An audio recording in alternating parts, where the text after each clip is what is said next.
গেরুয়া বস্ত্র ধারণ করে ইনস্টিটিউটের ভেতরে গোপন কক্ষে ছাত্রীদের সাথে চলতো অবৈধ কাজকর্ম। একজন কিংবা দুজন নয়, পর ৭৫ জন ছাত্রীর সরলতার সুযোগ নেওয়ার অভিযোগে এবার গ্রেফতার হলো দিল্লির প্রভাবশালী স্বঘোষিত ধর্মগুরু স্বামী চৈতন্যানন্দ সরস্বতী। রবিবার ভোরে আগ্রার এক হোটেল থেকে গ্রেফতার হয়েছেন এই স্বঘোষিত ধর্মগুরু।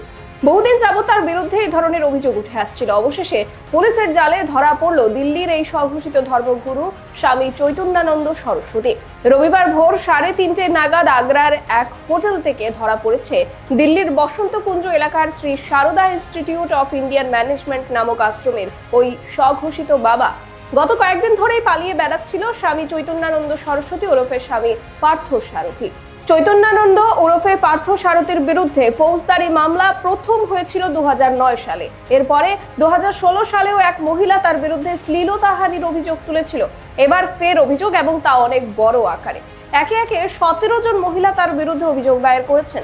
একের পর এক অভিযোগ প্রকাশ্যে আসতেই যে আশ্রমের সঙ্গে ওই বাবা যুক্ত, সেই শ্রী শ্রী শৃঙ্গেরি মঠ ও বাবার সঙ্গে সব সম্পর্ক ত্যাগ করেছে।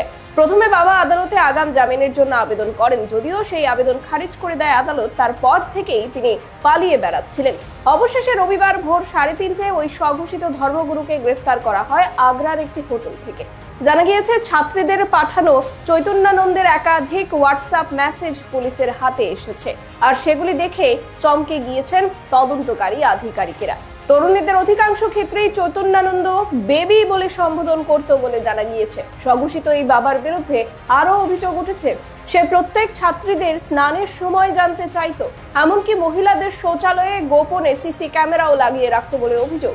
এখানেই শেষ নয়, নানা অছিলায় রাতে ছাত্রীদের নিজের কোয়ার্টারে ডেকে পাঠাতো ওই বাবা। তারপর সে তাদের অশালীনভাবে স্পর্শ করত বলেও অভিযোগ করেছেন এক তরুণী। এই অভিযোগগুলি প্রকাশ্যে আসার পর থেকেই ওই বাবা পালিয়ে বেড়াচ্ছিল। অবশেষে পুলিশের জালে ধরা দিল সে। গেরুয়া বেশধারী একজন ধর্মগুরু, তার এমন আচরণ কি আদৌ প্রত্যাশিত ছিল? এজন্যই বোধহয় বলে ডোন্ট জাজ the book by its cover. কারণ এই গেরুয়াধারী স্বঘোষিত বাবাদের মতোই আমাদের আশেপাশেও বহু মুখোশধারী রয়েছে, যাদের বাহ্যিক রূপ দেখে আমরা তাদের আসল চরিত্র বিচার করতে পারি না।